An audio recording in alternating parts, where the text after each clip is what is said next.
Shri Venkateswara gold తాకట్టులో ఉన్న మీ బంగారాన్ని విడిపించి కొనబడును.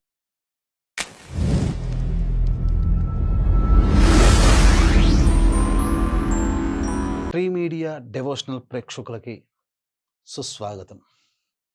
వాగర్థావివ సంపృక్తౌ వాగర్థ ప్రతిపత్తయే జగతః పితరౌ వందే పార్వతీ పరమేశ్వరౌ. ఆదిత్యాయ చ సోమాయ మంగళాయ బుధాయ చ గురుశుక్రశనిభ్యశ్చ రాహవే కేతవే నమః. శృంగేరి జగద్గురు పీఠాధిపతులకి కంచి పీఠాధిపతులకి నమస్కారములు తెలియజేసుకుంటూ కార్యక్రమాన్ని ప్రారంభిద్దాం. వీక్షించేటువంటి ట్రీ మీడియా డెవోషనల్ ప్రేక్షకుల్లో చాలామంది ఎంతో ఉత్సాహంతో ఎదురు చూస్తున్నారు. 2026వ సంవత్సరంలో మన రాశికి ఏ విధంగా ఉండబోతుంది? యోగాలు ఏమన్నా ఉన్నాయా? మనం ప్రయత్నాలు చేస్తే విజయవంతమవుతాయా? కాకపోతే ఎటువంటి అడ్డంకులు ఎదురవుతాయి?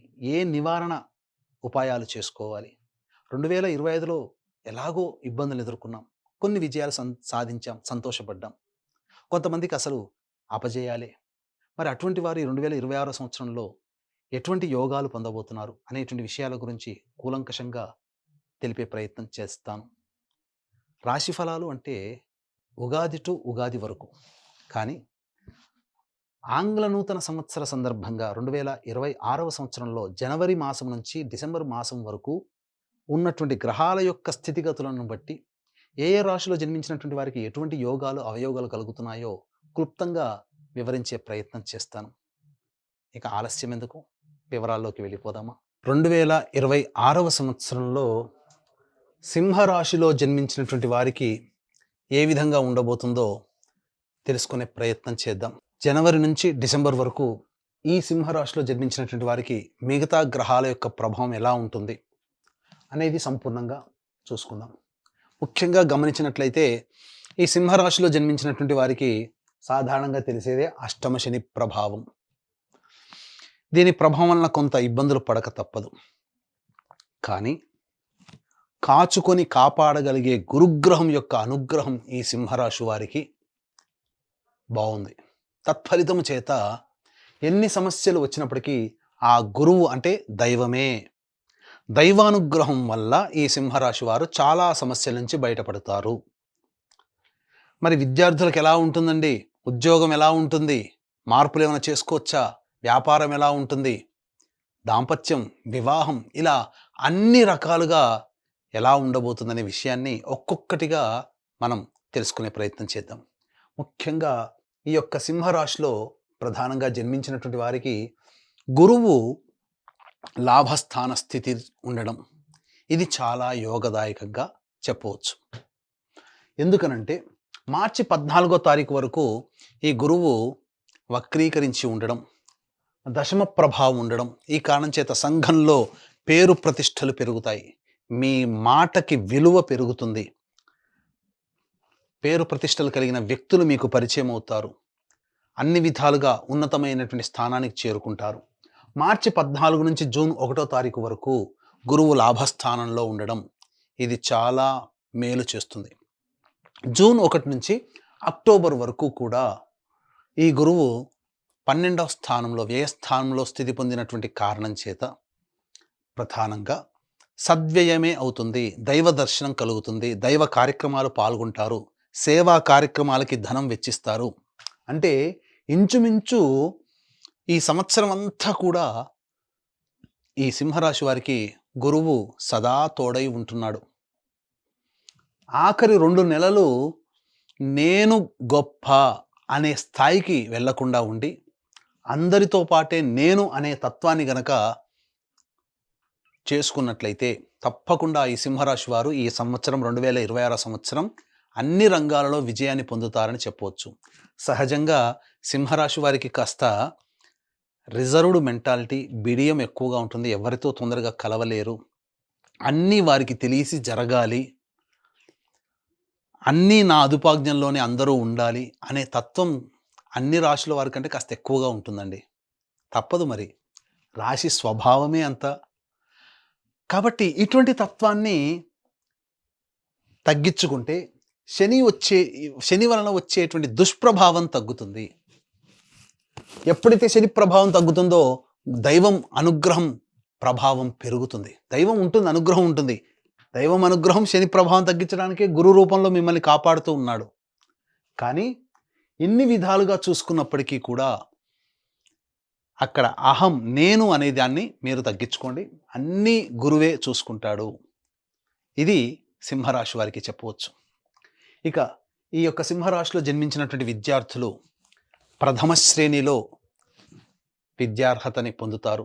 ఉన్నత విద్యని పొందే అవకాశం ఎక్కువగా ఉంటుంది. అంతేకాకుండా విదేశీయానము, విదేశీ విద్యకి సంబంధించి జూన్ 1 నుంచి అక్టోబర్ 31 తారీఖు వరకు అన్ని విధాలుగా అనుకూలమైనటువంటి యోగ కాలముగా ఈ సింహరాశి వారికి చెప్పవచ్చు. ఇక ఉద్యోగం విషయం. ఈ ఉద్యోగ విషయానికి ఎప్పుడెప్పుడు ఉద్యోగం మారితే బాగుంటుంది, నిరుద్యోగస్తులకి ఉద్యోగం ఎప్పుడు లభిస్తుంది అనేటువంటి విషయాల గురించి ముందు తెలియచేసుకుందాం. ఇక ముఖ్యంగా అందరినీ పట్టి పీడించేటువంటిది వివాహ సంబంధ విషయం.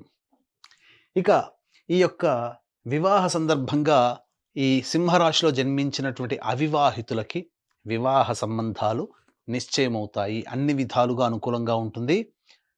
ముఖ్యంగా ఒక ఇంటి వారవుతారని చెప్పవచ్చు. ఈ సింహరాశిలో జన్మించినటువంటి వారికి ఇదివరకు ఉన్నటువంటి దాంపత్య సమస్యలు ఏవైతే ఉంటాయో అవన్నీ కూడాను తొలగిపోయి ఆనందకరమైనటువంటి జీవితాన్ని, మాధుర్యమైనటువంటి జీవితాన్ని పొందుతారు. దాంపత్య సమస్యలు చాలా మటుకు తొలగిపోతాయి. ఆఖరి 2 నెలలు మాత్రం జీవిత భాగస్వామితో కానీ, వ్యాపార భాగస్వామితో కానీ అహంకారంతో ప్రవర్తించకూడదు. నా మాటే నెగ్గాలి అనే తత్వాన్ని తగ్గించుకుంటే అన్ని విధాలుగా దాంపత్యము, వ్యాపార భాగస్వామ్యంలో మీకు విలువ పెరుగుతుంది అని చెప్పవచ్చు. ఇక ఆరోగ్య విషయానికి వచ్చేసేసరికి ప్రధానంగా ఈ యొక్క సింహరాశిలో జన్మించినటువంటి వారికి ఐరన్ డెఫిషియన్సీస్తో కొద్దిగా పరిచయగానే అలసిపోయే తత్వము, శ్వాస ఎక్కువగా తీసుకోవడము, వైరస్ సంబంధమైనటువంటి అనారోగ్య సమస్యలు ఎక్కువగా గోచరమవుతున్నాయి. కాబట్టి జాగ్రత్తలు పాటించండి. ఆగస్టు, సెప్టెంబర్, అక్టోబర్, నవంబర్ ఈ 5 నెలలు జాగ్రత్తలు పాటించడం.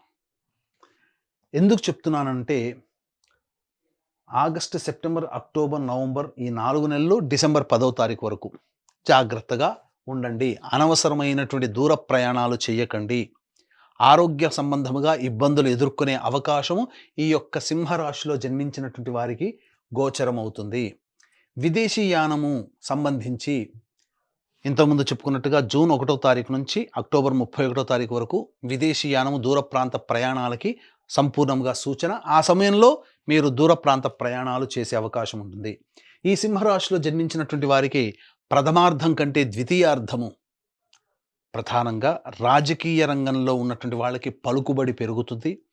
నామినేటెడ్ పోస్ట్ కానీ, ఏదైనా ప్రభుత్వపరమైనటువంటి పదవి కానీ రాజకీయ రంగంలో ఉన్నటువంటి వారికి యోగం జూలై నుంచి ప్రారంభమవుతుందని చెప్పవచ్చు.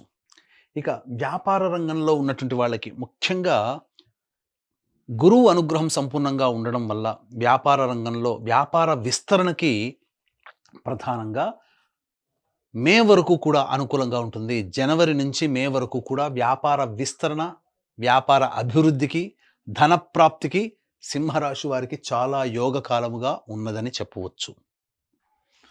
ముఖ్యంగా రెస్టారెంట్ బిజినెస్, ఫుడ్కు సంబంధించినటువంటి బిజినెస్లో ఉన్నవాళ్ళు, హోటల్స్, రెస్టారెంట్, అలాగే రోడ్ సైడ్ వెండర్సు, పండ్ల వ్యాపారస్తులు, ఎఫ్ఎంసీజీ ప్రొడక్ట్స్, సూపర్ మార్కెట్స్, అలాగే జ్యువెలరీ రంగము, విద్యా సంస్థలు, కళాశాలలు నడిపేటువంటి వాళ్ళు, అలాగే దైవ సంబంధమైనటువంటి వృత్తుల్లో ఉన్నటువంటి వాళ్ళు, తీర్థయాత్రలు చేసేటువంటి వ్యాపారస్తులు, వీళ్ళందరికీ కూడా అనుకూలంగా ఉండబోతుంది.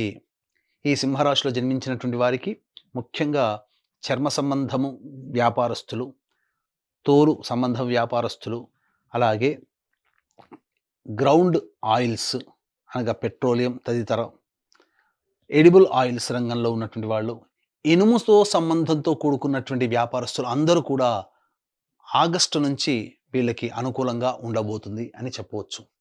ఇక కళారంగంలో ఉన్నటువంటి వాళ్ళకైతే అన్ని విధాలుగా సినిమా రంగము, serials, social media, printing and electronic media రంగంలో ఉన్నటువంటి వాళ్ళకందరికీ కూడా ఈ యొక్క సింహరాశిలో జన్మించినటువంటి వారికి మంచి అవకాశాలు లభిస్తాయి. అలాగే సంపాదన కూడా అధికంగా ఉండబోతుంది. మరియు పేరు ప్రఖ్యాతులు పెరుగుతాయి.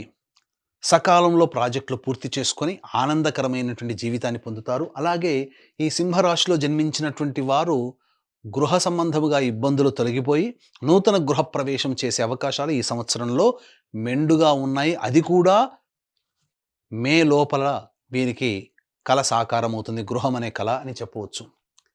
ఇక ఈ యొక్క సింహరాశిలో జన్మించినటువంటి రైతులు ప్రధానంగా కమర్షియల్ పంటలు వేసుకున్న, సాధారణమైనటువంటి శాస్త్రీయమైనటువంటి పంటలు వేసుకున్న, అన్ని విధాలుగా వాణిజ్య పంటలలో అధిక దిగుబడి, అధిక రాబడి కూడా ఉంటుంది. 3 సార్లు పంటలు వేసుకోవడం ద్వారా మీకు మంచి దిగుబడి అనేటువంటిది కలుగుతుందని చెప్పవచ్చు. ఆనందకరమైనటువంటి జీవితాన్ని పొందుతారు. అయితే జూలై నుంచి అక్టోబర్ మధ్యకాలంలో ఈ 4 నెలల మధ్యకాలంలో అప్పుల పాలు కాకుండా చూసుకోండి. ఇది మీరు మీ దగ్గర ఉన్న డబ్బుతోనే మీరు అంటే కాళ్ళున్నంత వరకే చాచాలి, కాళ్ళు చాచుకోవాలి, మనసు వెళ్ళేంత వరకు వెళ్ళకూడదు అనే విషయాన్ని గుర్తుపెట్టుకొని రైతులు వ్యవహరిస్తే అన్ని విధాలుగా సంబంధించినటువంటి యోగం అనేటువంటిది ఈ యొక్క సింహరాశిలో జన్మించినటువంటి వారికి ఉండబోతుంది. ఇక సింహరాశిలో జన్మించినటువంటి స్త్రీలకి ప్రధానంగా వారికి అన్ని విధాలుగా మంచి జరగబోతుంది. కాకపోతే నమ్మిన వ్యక్తులే ఎక్కువగా మోసం చేసే అవకాశము ఉంటుంది. కాబట్టి ప్రధానంగా జూన్ 1వ తారీఖు నుంచి అక్టోబర్ 31వ తారీఖు మధ్యలో పరిచయమయ్యేటువంటి వ్యక్తులని కాస్త జాగ్రత్తగా కనిపెట్టండి. వాళ్ళ వల్లనే ఆఖరి 2 నెలల్లో మీకు సమస్యలు రాబోతుంటాయి. అలాగే మీకు పేరు ప్రఖ్యాతులు పెరుగుతాయి. అనుకున్నటువంటి మేర మీకు మంచి గౌరవ మర్యాదలు కుటుంబంలో ఉంటాయి.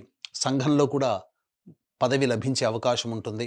మరీ ముఖ్యంగా ఉద్యోగస్తులకి మంచి పదవి లభించే అవకాశం ఉంటుంది. వివాహం కాని అమ్మాయిలకి వివాహాలు జరగడం, సంతానవంతులు అవ్వడము అనేటువంటిది కూడా ఈ యొక్క సింహరాశిలో జన్మించినటువంటి వారికి ఉంటుంది. కాకపోతే అధిక శ్రమ, మానసిక ఒత్తిడి ఎక్కువగా ఉండడం, ఫలితాలు తక్కువగా ఉండడం, మీ యొక్క సేవనే ఎదుటి వారికి వెళుతుంది తప్ప మీకు తిరిగి సర్వీస్కి వచ్చేవాళ్ళు ఎవ్వరూ ఉండరు. ఆ విషయాన్ని గమనించుకొని ఎంతవరకు మనం ఎదుటి వాళ్ళకి సహాయ సహకారాలు అందించాలో అదొక్కటి మీరు మనసులో పెట్టుకొని ప్రయాణం చేస్తే ఈ సింహరాశిలో జన్మించినటువంటి స్త్రీలకి అన్ని విధాలుగా యోగదాయకంగా ఉంటుంది అని చెప్పవచ్చు. ఇక మనం చూసుకున్నట్లయితే ఉద్యోగ సంబంధముగా ఎలా ఉండబోతుందనే విషయం మనం తెలుసుకుందాం. వీక్షించేటువంటి ప్రేక్షకులు కూడా ఇప్పుడు చెప్పినటువంటి సమస్యల కంటే ఇంకా ఎక్కువగా మీరు సమస్యలు ఎదుర్కొంటున్నారు అనంటే మీ యొక్క జన్మజాతకంలో నడుస్తున్నటువంటి గ్రహ దశాంతర దశల యొక్క ప్రభావం. కావున దగ్గరలోని మంచి ఉపాసనా పరులైనటువంటి జ్యోతిష్యులని సంప్రదించి వారి సలహాలు సూచనలు కనుక పాటించినట్లయితే మరింత మెరుగైనటువంటి జీవితాన్ని పొందుతారని తెలియచేయవచ్చు. అలాగే జాతకరీత్యా ఎన్ని గ్రహాలు గురుగ్రహం బాగున్నా మిగతా గ్రహాల యొక్క అనుగ్రహం లేనిదే జీవితం పరిపూర్ణం కాదు. అనుకున్న పనులు సకాలంలో పూర్తి కావు. ఇదంతా కూడా దైవానుగ్రహ ప్రభావమే. కాబట్టి ఇట్టి దైవానుగ్రహం అందరికీ అందించాలనేటువంటి సదుద్దేశంతో ప్రతి నెల ఒక పుణ్యక్షేత్రంలో ఒక పర్వదినం రోజున సర్వదోష నివారణ పూజలు, హోమాలు అనేటువంటివి మన పీఠం ఆధ్వర్యంలో జరిపించడం జరుగుతాయి. ఆరోగ్యం కోసం మృత్యుంజయ హోమం, ఉద్యోగం కోసం సుదర్శన హోమం, శత్రుబాధ నివారణకి సుదర్శన హోమము, అలాగే వివాహం కావడానికి హోమాలు, దాంపత్య సమస్యల నివారణకి, ఆరోగ్యానికి, విద్య సంబంధించినటువంటి దోషాల నివారణకి ఇలా సర్వదోష నివారణ పూజల హోమాలు అనేటివి మీ గోత్రనామాదులతో జరిపించడం జరుగుతుంది. వీడియోలు కూడా ప్రతి నెల పంపిస్తారు. అవకాశం ఉన్న వాళ్ళు స్క్రీన్పై కనిపిస్తున్నటువంటి నెంబర్లకి కాంటాక్ట్ చేసి పూర్తి వివరాలు తెలుసుకోవచ్చు. ఇక ఉద్యోగ సంబంధంగా ఏ సమయంలో మనకు అనుకూలంగా ఉంటుంది? జనవరి 14వ తారీఖు నుంచి ఫిబ్రవరి 12వ తారీఖు వరకు నిరుద్యోగస్తులకి ఉద్యోగం లభించడం కానీ, ఉద్యోగంలో అభివృద్ధిని కానీ, లేదా కొత్త ఉద్యోగంలో చేరడానికి చాలా అనువైన సమయం, అనుకూలిస్తుంది కూడా అని చెప్పవచ్చు. ఇక తదనంతరం చూసుకున్నట్లయితే ఈ యొక్క సింహరాశిలో జన్మించినటువంటి వారికి ప్రధానంగా మే 15 నుంచి జూలై 15 మధ్యకాలము, మే 15 నుంచి అనగా ఏప్రిల్, ఈ యొక్క సింహరాశిలో జన్మించినటువంటి వారికి మే 15 నుంచి జూలై 15 ఈ మధ్యకాలం ఏదైతే ఉందో అది సంపూర్ణముగా ఉద్యోగపరంగా మీరు కొత్త ఉద్యోగంలో మారడానికి, లేదా కొత్త సంస్థల్లో ఉద్యోగం మారడానికి, ఉద్యోగంలో అభివృద్ధి పొందడానికి నిరుద్యోగస్తులకి చాలా అనుకూలమైనటువంటి సమయంగా చెప్పవచ్చు. ఇక అక్టోబర్ 17 నుంచి నవంబర్ 16వ తారీఖు వరకు ఉన్నటువంటి కాలం కూడా ఉద్యోగ సంబంధముగా చాలా అనుకూలమైనటువంటి యోగముగా చెప్పవచ్చు. ఇది ఏతావత ఉద్యోగ సంబంధముగా. అలాగే ఈ చెప్పినటువంటి సమయాల్లో కూడా వ్యాపార విస్తరణకి చాలా అనుకూలంగా ఉంటుందని చెప్పవచ్చు. ఇక గమనించుకున్నట్లయితే ఈ యొక్క సింహరాశిలో జన్మించినటువంటి వారు ప్రధానంగా దాంపత్య సమస్యలతో ఇంతకుముందు గ్రహాల స్థితిగతులను బట్టి మనం చెప్పుకున్న మార్చి 14 వరకు కూడా భాగస్వాములతో కానీ, జీవిత భాగస్వామితో కానీ, వ్యాపార భాగస్వామితో కానీ సంయమనం పాటిస్తూ ముందడుగు వేయండి. అలాగే ఈ మార్చి 14 నుంచి ఏప్రిల్ 1వ తారీఖు వరకు సమయం అనుకూలంగా లేదండి. ఆకస్మిక ప్రమాదాలు కానీ, శస్త్రచికిత్సలు కానీ, డాక్టర్‌ని సంప్రదించాల్సినటువంటి పరిస్థితులు కానీ గోచరమవుతున్నాయి. అలాగే ఏప్రిల్ 2 నుంచి ఈ ఏప్రిల్ నెల మొత్తం కూడా న్యాయ సంబంధమైనటువంటి వ్యవహారాల్లో తలదూర్చాల్సినటువంటి పరిస్థితి, ఆస్తి తగాదాలు ఉండేటువంటి అవకాశం ఉంటుంది. లేదా ప్రభుత్వపరమైనటువంటి పన్నులు మనం కట్టాల్సినటువంటి పరిస్థితి వస్తుంది. ఇక మే 1 నుంచి జూన్ 19వ తారీఖు వరకు కూడా అకారణమైనటువంటి విరోధాలు పెరుగుతాయి. ఆకస్మికమైనటువంటి ఇబ్బందులు కలుగుతాయి. కోపతాపాలు పెరుగుతాయి. కాబట్టి సంయమనం పాటించండి. జూన్ 20వ తారీఖు నుంచి ఆగస్టు 1వ తారీఖు వరకు కూడా అన్ని విధాలుగా ఆనందదాయకంగా ఉంటుందని చెప్పవచ్చు. మంచి యోగదాయకమైనటువంటి పరిస్థితిలో ఉంటారు. అలాగే ఈ ఆగస్టు 2 నుంచి సెప్టెంబర్ 17వ తారీఖు వరకు కూడా ఖర్చులు అధికంగా ఉంటాయి. మీరు వాహనాల్ని అమ్మడం కానీ, గృహాల్ని అమ్మడం కానీ, ఏదైనా ఒక వస్తువు మీ నుంచి చేజారిపోవడం కానీ జరుగుతుంది. ఇక సెప్టెంబర్ 18 నుంచి నవంబర్ 11వ తారీఖు వరకు అహంకారము అనేటువంటిది తగ్గించుకోండి. నేను అనేటువంటిది తగ్గించుకోండి. తద్వారా మీరు జీవితంలో అన్ని విధాలుగా యోగదాయకమైనటువంటి పరిస్థితుల్లో ఉంటారని చెప్పొచ్చు. తర్వాత ఈ యొక్క సింహరాశిలో జన్మించినటువంటి వారికి మంచి ఫలితాలు ఉంటాయి. గురుగ్రహం అనుగ్రహం సంపూర్ణంగా ఉంది. అలాగే మిగతా గ్రహాలు అనుకూలంగా లేవు. సప్తమ రాహువు రాశిలోనే కేతు యొక్క స్థితి పొంది ఉండడం, ఇంతకుముందు చెప్పుకున్నట్టుగా కుజ మరియు రవిగ్రహ ప్రభావాలు ఏ సమయంలో అనుకూలంగా ఉన్నాయి. మిగతా సమయంలో ఉద్యోగంలో భద్రత లేదు కాబట్టి ఆ సమయంలో జాగ్రత్తలు పాటించండి. తర్వాత దైవానుగ్రహమే ఈ సింహరాశి వారిని గట్టెక్కిస్తుంది అనే విషయాన్ని తెలుసుకోవాలి. దైవానుగ్రహం కోసం మీరు ఏదైనా సమస్య వచ్చినప్పటికీ కూడా ప్రతిరోజు గరికతో గణపతికి అష్టోత్తర పూజ చేయడము, అలాగే చిన్న బెల్లం ముక్క నైవేద్యంగా పెట్టడం, ఇలా ఒక 11 రోజులు చేసి చూడండి. మీ సమస్యకి పరిష్కారం అనేటువంటిది లభిస్తుంది. అలాగే ప్రతిరోజు కూడా కాలభైరవాష్టక పారాయణము, కాళీ కవచం అనేటువంటిది ప్రతిరోజు రోజుకి 3 సార్లు పఠించండి. బిజీ స్కెడ్యూల్లో ఉండి ఇవన్నీ చేయలేకపోతే, లేదా ఇంకా దైవానుగ్రహం మనకు ఇంకా కావాలి అనుకున్నటువంటి వాళ్ళు ప్రతి నెల మన పీఠం ఆధ్వర్యంలో జరిగే సర్వదోష నివారణ పూజల హోమాల్లో మీరు గోత్రనామాలు నమోదు చేసుకునే ప్రయత్నం చేయండి. మరియు మీకు ఇటువంటి మంచి విషయాలు మీకు వేగిరంగా మీకు రావాలన్నా, ప్రతి విషయం మీరు తెలుసుకోవాలన్నా యూట్యూబ్ కానీ, ఫేస్బుక్ కానీ, ఇన్స్టా కానీ సంకల్ప మందిర్ అనేటువంటిది ఉంటుంది. ఆ సంకల్ప మందిర్ని మీరు ఫాలో అవ్వండి. అన్నీ మీకు మంచి విషయాలు మీకు తెలుస్తాయని చెప్పవచ్చు. చూశారు కదా ట్రీ మీడియా డివోషనల్ ప్రేక్షకులారా, ఈ వీడియో కనుక మీకు నచ్చినట్లయితే లైక్ చేయండి, సబ్స్క్రైబ్ చేయండి, 10 మందికి షేర్ చేయండి, మీ విలువైన కామెంట్ని పొందుపరచండి. సర్వం శ్రీ ఉమామహేశ్వర పరబ్రహ్మార్పణమస్తు.